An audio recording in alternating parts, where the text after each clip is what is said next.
Di balik ukurannya yang mungil dan tampaknya biasa saja, tersembunyi kisah luar biasa tentang ketangguhan, kecerdikan, dan peran penting dalam ekosistem. Inilah kisah burung pipit, si kecil yang tak boleh diremehkan.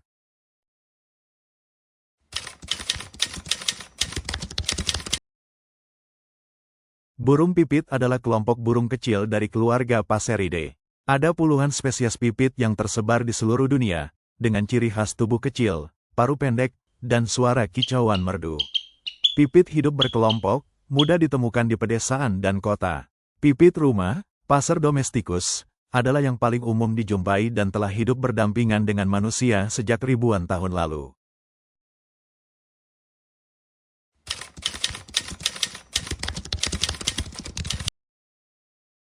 Pipit mampu beradaptasi dengan perubahan lingkungan secara cepat. Mereka dapat hidup di alam terbuka, permukiman, hingga kota besar.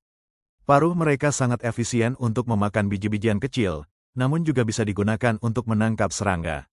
Mereka cerdas dalam memilih tempat bersarang, menggunakan bahan-bahan yang tersedia di sekitarnya, dari ranting hingga sampah plastik.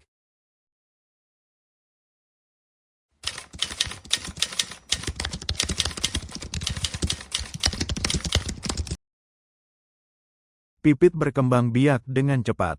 Mereka bisa bertelur beberapa kali dalam setahun, dan anak-anaknya tumbuh mandiri dalam hitungan minggu. Kehidupan sosial mereka menarik. Mereka saling berkomunikasi lewat kicauan, memiliki sistem peringatan bahaya, dan bahkan bisa membentuk hierarki kelompok.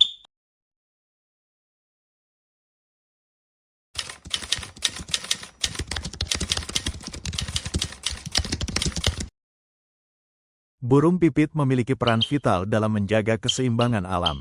Mereka adalah pemangsa alami hama pertanian, sekaligus agen penyebar benih. Kehadiran mereka memperkaya biodiversitas dan membantu siklus tumbuh-tumbuhan.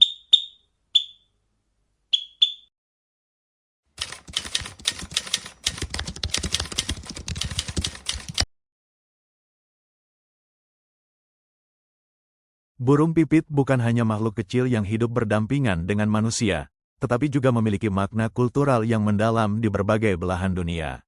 Di banyak budaya, pipit dianggap sebagai simbol kebebasan karena kebiasaannya yang lincah dan mudah terbang bebas di udara.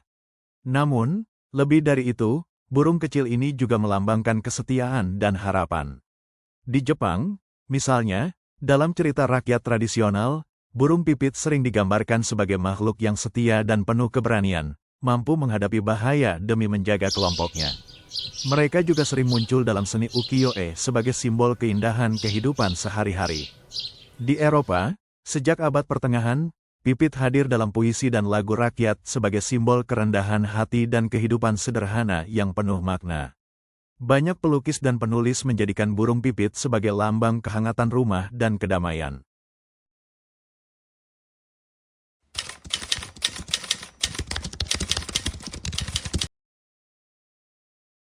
Meskipun dulu burung pipit sangat umum ditemukan di hampir seluruh wilayah dunia, kini mereka menghadapi ancaman serius yang menyebabkan penurunan populasi secara drastis.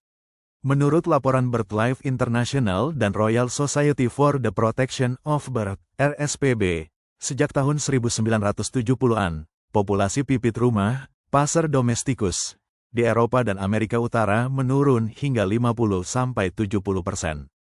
Di Inggris saja, populasi pipit turun lebih dari 60% dalam 25 tahun terakhir. Beberapa faktor utama yang menjadi penyebab penurunan ini adalah hilangnya habitat alami akibat urbanisasi dan pertanian intensif, yang mengurangi ruang hijau dan tempat bersarang. Penggunaan pestisida dan insektisida yang menyebabkan berkurangnya populasi serangga, makanan utama bagi anak-anak pipit. Pencemaran suara dan cahaya di daerah perkotaan yang mengganggu perilaku kawin dan komunikasi burung. Polusi udara yang memengaruhi kesehatan dan daya tahan tubuh pipit. Gelombang elektromagnetik dari menara telekomunikasi yang diduga mengganggu navigasi dan orientasi burung. Di beberapa wilayah Asia dan Afrika, data populasi pipit masih kurang lengkap, namun para ilmuwan mencatat tren penurunan yang mirip, terutama di kota-kota besar.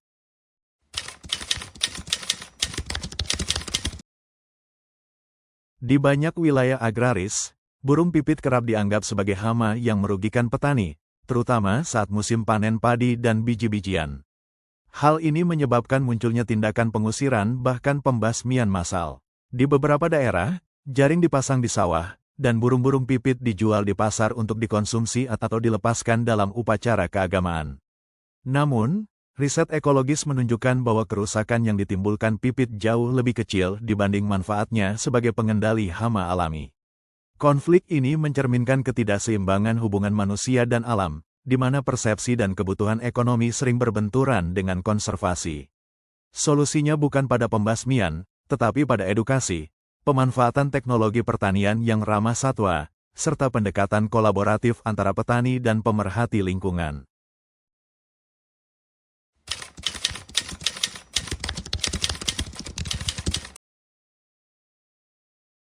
Menyelamatkan burung pipit bukan hanya tentang menyelamatkan satu spesies, tetapi tentang menjaga keseimbangan ekosistem dan menyadarkan manusia akan pentingnya hidup berdampingan dengan alam. Berbagai upaya konservasi kini mulai digalakkan di banyak tempat.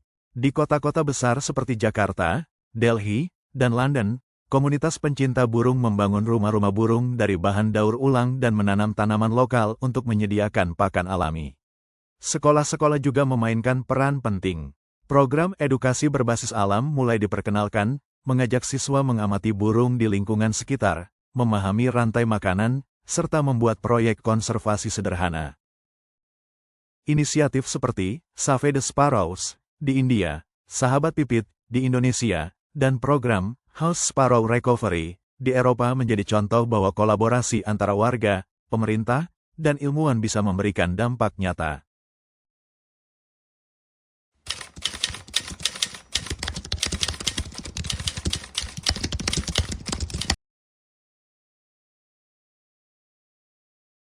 Dengan kesadaran dan tindakan kecil, masa depan burung pipit bisa diselamatkan. Setiap tanaman yang kita tanam, setiap ruang hijau yang kita biarkan, bisa menjadi rumah bagi mereka. Pipit mengajarkan bahwa kebersamaan dan keuletan bisa mengatasi tantangan zaman.